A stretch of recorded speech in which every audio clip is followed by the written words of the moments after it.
Bonjour, je m'appelle Valentine et j'ai 11 ans. Salut, c'est Mohamed et j'ai 15 ans. Et moi, c'est Maxence et j'ai 10 ans. Moi, c'est Juliana et j'ai 10 ans. Bienvenue sur la chaîne du délégué général aux droits des enfants. Sur YouTube. De quoi on parle aujourd'hui? Des robots. Magnifique.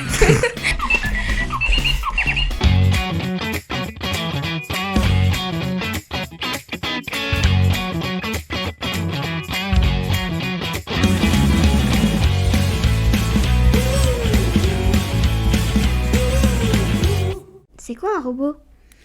Un robot, en tout cas de ce que je sais, c'était à l'époque, ils avaient fait un spectacle, ils avaient déguisé des humains pour faire, et ils avaient appelé ça des robots, en disant si ça se trouve dans le futur, il y aura des gens comme ça et tout ça, parce qu'ils parlaient déjà du futur, de l'électricité. Tiens, moi j'ai la définition sur Wikipédia.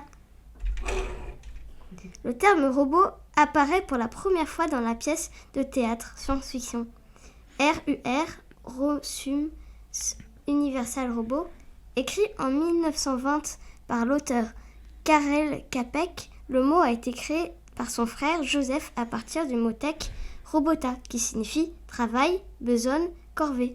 Ça veut dire quoi, corvée? Des corvées du style... Des corvées de ménage. Balayer, aspirer, nettoyer, comme les robots aspirateurs là. Et eux, ils pensaient que le robot, ça allait faire un petit peu toutes les corvées humaines, ce qui devient de plus en plus le cas maintenant. Mon micro c'est un robot et il réchauffe à ma place, il me rend service. L'ordinateur, le téléphone. J'ai pas vraiment et j'ai pas ce genre de truc. Un jouet en robot avec une télécommande. J'ai une tonne de robots d'ailleurs, tous ceux que vous voyez là, c'est ceux que j'ai ramenés de chez moi. Ici par exemple, quand tu rentres tous les doigts et tout ça, tu fais un petit peu les bouger, genre...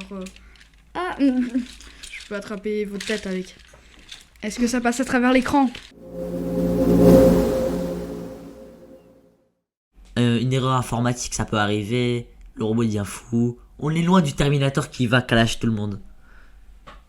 J'avoue que s'il perd un peu, enfin il devient fou, il peut commencer à faire des choses dangereuses, mais aussi non. Par exemple, il y a des gens dans d'autres pays, pour faire la guerre, ils utilisent des robots. Des robots tueurs et tout ça, on leur donne une cible. Ah oui, les drones. Les drones en Ukraine, bah oui, les drones ils lâchent des bombes. En fait, si on lui entre 2 ou 3 lignes de code en lui disant « Je ne veux que tu ne remplaces aucun humain, je veux que tu ne tues aucun humain et je veux que tu ne frappes aucun humain », eh ben, il ne pourra jamais le faire. Ce que tu es en train de me raconter, c'est les 3 lois de la robotique en fait. Voici les 3 lois qu'a formulé Isaac Asimov. Un robot ne peut porter atteinte à un être humain ni restant passif. Permettre d'un être humain soit exposé au danger. Alors le deuxième, c'est un robot doit obéir aux ordres que lui donne un être humain, sauf si de tels ordres entrent en conflit avec la première loi. Un robot doit protéger son existence tant que cette protection n'entre pas en conflit avec le premier ou la deuxième loi. Je pense que c'est à peu près logique. Il y aura toujours un fou milliardaire qui va acheter un robot, lui dire va faire des trucs bien terroristes. Maintenant, il y a des gens, ils ont peur qu'on fasse des drones parce qu'il y en a toujours un qui va se dire eh ben avec ça, on peut tuer des gens. Du coup, ouais, non, c'est bien les 3 lois. Moi, je crois que c'est un peu la même chose parce que il y a le robot, bien sûr, jouet. Mais après, il y a aussi le robot, par exemple, comme je parlais, Alexia, là, le petit qui faisait la musique, c'est aussi un peu une intelligence artificielle. Tu peux aussi lui demander de faire, 6 plus 6, elle te le fera. L'intelligence artificielle, c'est que tu lui donnes aussi des ordres. Au robot, tu lui donnes des ordres pour qu'il les fasse. Et à GPT, tu lui donnes des ordres pour pour une intelligence artificielle, tu lui donnes des ordres pour qu'elle le fasse aussi. Donc, Moi, là, j'ai la définition, justement. Et du coup, l'intelligence artificielle, ou autrement dit IA, Wikipédia, je crois qu'ils disent que c'est un ensemble de théories et de techniques mises en œuvre en vue de réaliser des machines capables de simuler une intelligence humaine, Donc en fait, je pense que c'est surtout que ils se sont dit, un humain, ça réussit à créer énormément de choses, et si on essayait de recréer l'intelligence que nous, on a dans notre cerveau, même des sentiments, maintenant ils essayent de travailler dessus, dans un robot, ça permettrait que les robots fassent de grandes choses. Une nouvelle intelligence artificielle qui s'appelait ChatGPT. Et alors, en fait, tu pouvais vraiment lui demander de faire des documents et tout ça. Et alors, il te les mettait, mais en fait, ça allait sur Google et ça prenait tous les documents et ça te les renvoyait, on va dire. Après, je sais pas si c'est si bien que ça. Et il y a aussi une info où j'étais assez choquée, que je connaissais déjà, c'est qu'il y avait une intelligence artificielle qui avait complètement gagné un concours de tableaux, de dessin et de ça, mais il y avait énormément d'artistes qui étaient fâchés que ce soit une intelligence artificielle. Si on remplaçait un acteur ou un truc comme ça, je pense que ce serait un peu horrible parce que tu changes pas des acteurs avec une intelligence artificielle.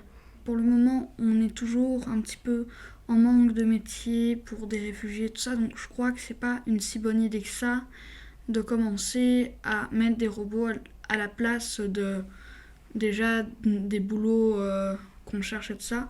Mais ChatGPT, ça craint parce que...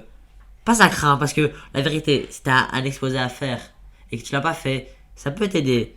Mais à force d'utiliser, c'est comme la drogue, tu vois. Mais après, si tu le prends, après t'as envie de tricher avec ça, moi je crois que c'est pas une bonne idée. Oui, c'est cool, mais après t'apprends rien à l'école, t'apprends rien, quoi. Les documents que ChatGPT, elle prend, ils sont pas toujours vrais. Donc des fois, quand tu les regardes, t'y crois parce qu'après tu te dis c'est lui qui le dit, c'est bon, c'est vrai. Mais moi je crois que il y a une grande partie des chances où c'est pas vrai. Je pense aussi qu'il y a des boulots que ça serait bien déjà de le faire à des intelligences artificielles parce que ça prendrait du temps. Parfois il y a des dangers toxiques pour des humains et tout ça, travailler dans une mine. Si les robots faisaient tout ce qu'on devait faire, ça servait un peu à rien parce que nous on sera un peu là à rien faire, on pourrait rien faire et on pourrait un peu abandonner tous nos rêves. Donc on serait un peu, on servirait à rien, quoi. Et voilà, c'est déjà la fin de cet épisode. C'était un plaisir comme d'habitude de vous avoir parlé. N'oubliez pas de liker et de vous abonnez. Et bye bye. Au revoir. Salut. C'était un plaisir.